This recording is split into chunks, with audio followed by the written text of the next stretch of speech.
My name is Marcus Graham. I'm the writer, director, animator, editor, and a number of other things behind Papa's Sonata. Papa's Sonata is an 18-minute combination of animation and film to tell the story of a father whose job is to build homes for others, yet fails to realize his own home is slowly falling apart. And I've been working on it for the past 4 years, and it's set to be released June 30th. When I was young in primary school, I kind of started off doing little comic books during reading time. And I did this one about a penguin. It was kind of just a rip-off of Pengy. And I did this one about a group of ninjas in my class, and all the different classmates were different ninjas. And from there it was kind of just evolving from doing comic books to doing PowerPoint animations to doing Flash animations. So there was never really like I got a start per se. It was just more like I had an interest in film, and it was just something I kind of taught myself how to do. I think with animation, it's like you have a bit more control over the elements. With film, you're kind of a bit more subjected to what the actor is going to deliver to you at that point. And that was a big difficulty I had transitioning from animation to film. Just, with animation, you're used to a character hitting this mark on this exact second and giving this exact reaction on this second, and then this other actor coming in and delivering their line. And with with film, I kind of had to strip all that back and really give the characters a bit more room. Otherwise, you get these robotic performances as a result. It is kind of a control thing. I do like the aspect of like having control over the final product, like a very high amount of control that you can't really get with film. Film has a bit more spontaneity, a bit more freshness, which can be interesting and cool. Really, for me, it's not necessarily animation over film. I'm always interested in combining the two in new and different ways. I guess for me, like, I really do love animation, I really do love film, and I really do love how they can take these ideas in a confusing world that doesn't, this confusing world that doesn't really make much sense and is all mixed up, and to see an idea represented in film so perfectly where it's like, I get that. That's how I feel inside. That's really what gets me excited. And for me, I guess what inspires me a lot with animation and film is I've never really been that good with communication. I've never really been that good at articulating myself.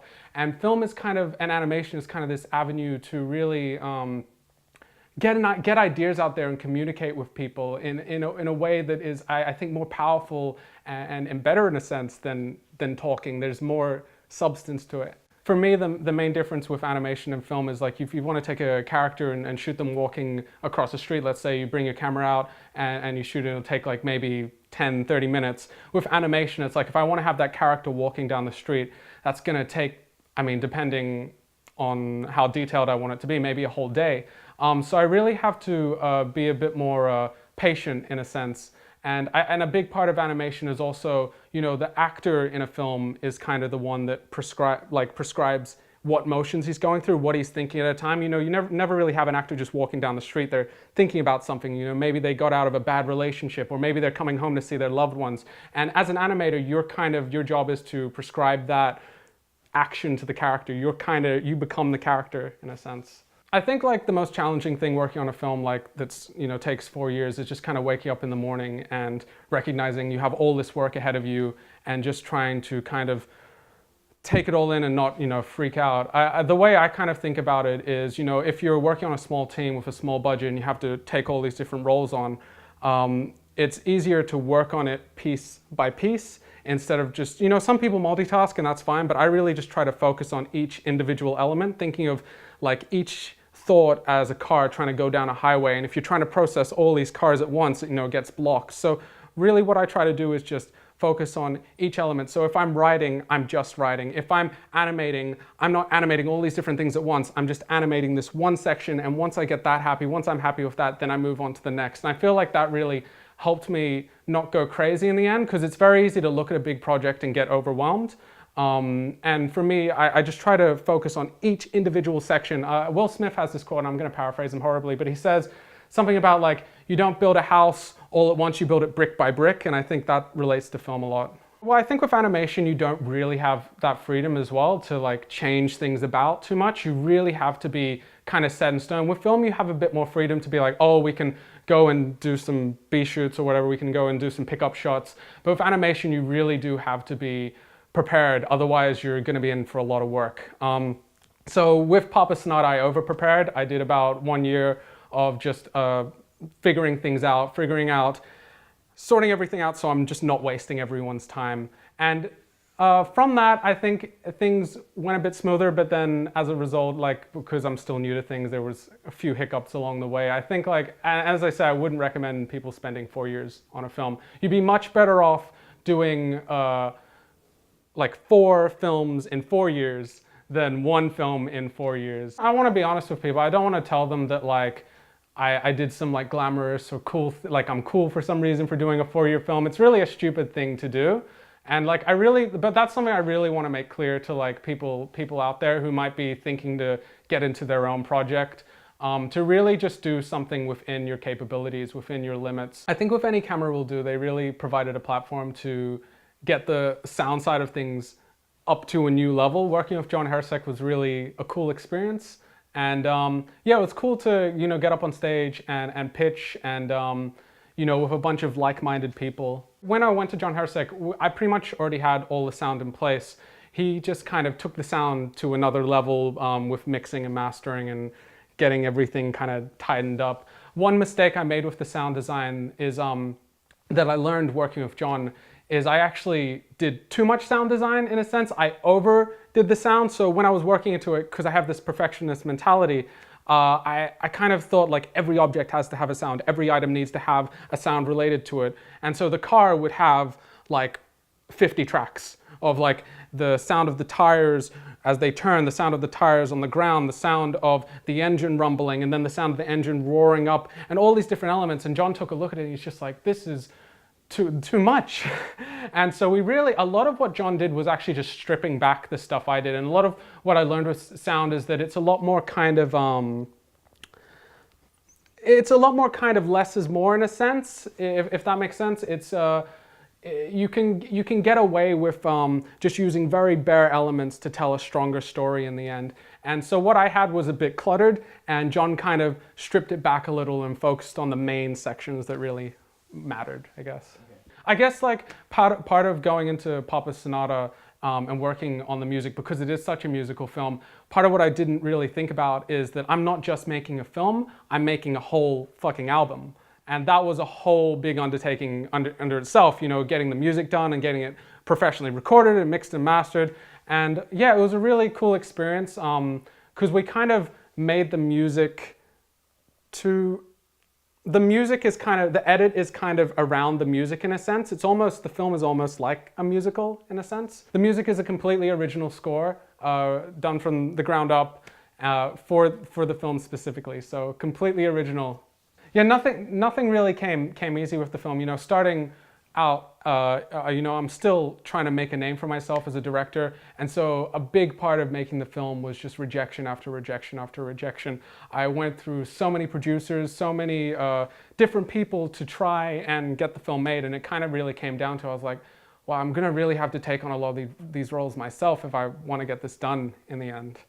And so that's what I did, and now here we are 4 years later. I kind of expected, you know, working on for 4 years on a film, there would be this like big relief at the end, this big like sigh, like this weight off my shoulders, but really there wasn't that. It was kind of just like this gap where it's like, holy crap, what am I gonna do next? And fill it up real quick. What's the next project?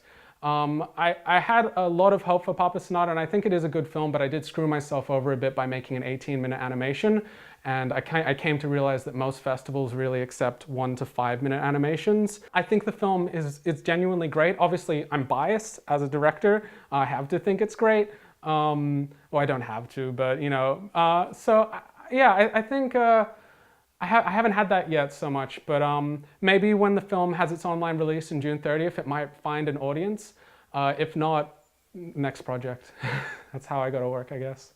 The whole film has this combination of 3D animation, 2D animation, and these characters in live action silhouettes of the character that are put into the world. So really, all the characters are in these color key bodysuits that it's kind of like the opposite of a chroma key, where you're not chroma keying out the background, you're chroma keying out the characters to capture these silhouettes. And yeah, and then it's like they're in this whole kind of world that's got this watercolor style that I've done with multiple different layers composed into this 3D space. Like multiple 2D layers composed into a 3D space. And yeah, I mean, I think it's a cool film. It might not be for everyone, and that's one of the big struggles I really have as a director. You know, I don't think I'll ever really make a mainstream film, as like hipsterish as that might sound. But it's just this kind of difficulty where if it's like, if you want to make a mainstream film, like I feel like all mainstream big budget films are kind of bland and kind of have to have all these like focus groups kind of deciding how they're built, and they have to appeal to everyone. And I'm not really looking to make films that appeal to everyone. So they'll definitely appeal to a certain group of people, a group of people that, I mean, my idea is just to make films that I think are cool. And if I think they're cool, maybe I'll find someone else who thinks they're cool, and maybe they'll find someone who thinks it's cool, and just kind of trying to stay true to myself in a sense. I do relate with the father, the main character, quite a bit, and his kind of struggle of putting, managing work and family, and that kind of balance of trying to, build a career, but then also manage all these other aspects of your life. And I feel like that's an element a lot of people can relate to. So I think with all films, there's a bit of yourself in there. With animation, maybe a bit more. Like we're going to a point where I think we're seeing more of kind of like a personal cinema, where it's like you have these people who have the ability to write, direct, animate, and do the whole thing themselves. M. Strange being a great example. He did We Are the Strange and a couple other things where he animated the whole thing himself, and he like voiced most of the characters, and he just did it in his basement, for a couple $1,000s. And so I think, I wouldn't recommend that for everyone as well. Like I think it really is important to collaborate with others and build and not just work alone. But now we are, with the advancements in technology, really able to create these films that are kind of these personal little bubbles. We're starting to see these stories that couldn't have been told, decades ago. We're starting to see a lot of more kind of niche media where it's like it's specific topics that we couldn't imagine being seen years ago, but now they're here. I think like in order to expand, it is like incredibly important to collaborate. It's how you grow, essentially. And I think it's really, I guess a film is kind of like a baby in a sense. And in order for a baby to grow up into a man, you have to, give it to teachers. You have to let it go in a sense. You have to be able to let it go out into the world and grow in a sense. And I think film is very much similar to that. I mean, you can make a film where you do everything yourself, but the truth is you can't really be a professional editor, writer, director, animator. You can't do it all. There's people who have worked their whole lives as just an editor. And I think it's really important to collaborate with others and get other people's perspectives. If you lock yourself away and only, if you lock yourself away and don't get others' opinion, you're kind of doing your film a disservice and you're doing your audience a disservice. So it's important to be open to other people's opinions. I think if I was to give one piece of advice, Dan Harmon has this quote where he says, if you're going to do anything creative for a living, one of the hardest and most important pieces of advice you're going to get is that you have to be doing it because you love it, and you have to become comfortable with the possibility, with the reality that you might be doing it, in your entire life with no reward, in darkness, in silence.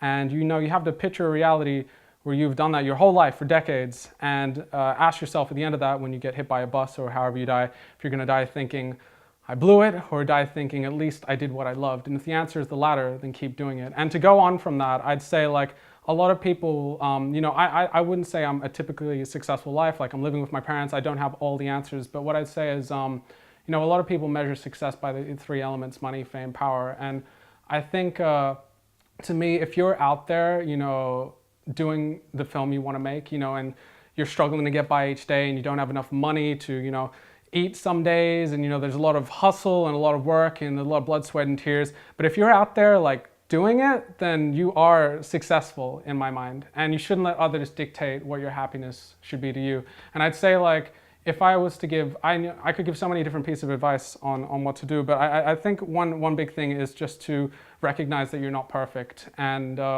to let go of your perfectionist sense. A lot of people idolize people like the Stanley Kubricks of our time, who really made a name for themselves by keeping everything clean and technical and perfect and symmetrical and tight. And I'd really say like, recognize every script kind of starts with a rough draft. Every piece of art pretty much every piece of art starts with a sketch. And, just get something out there, get an idea out there, do it quick, do it fast, do it simple, and it doesn't have to be perfect. I'd say, you know, if you have this big, ambitious animation idea, write a script, make a comic, do an animatic, host a small local theater production, just fucking anything. It doesn't have to be big. Just start somewhere and just do it. And if you keep doing it, something will have to happen eventually. I mean, that's the thing with animation. It takes a significantly long time, and you really have to be patient and a little crazy to do it. I think everyone who's creative is kind of crazy in a sense, because we're kind of doing something that offers no security and maybe doesn't even offer any future whatsoever and is not paying any money, and yet we're doing it because we love it. We love telling stories.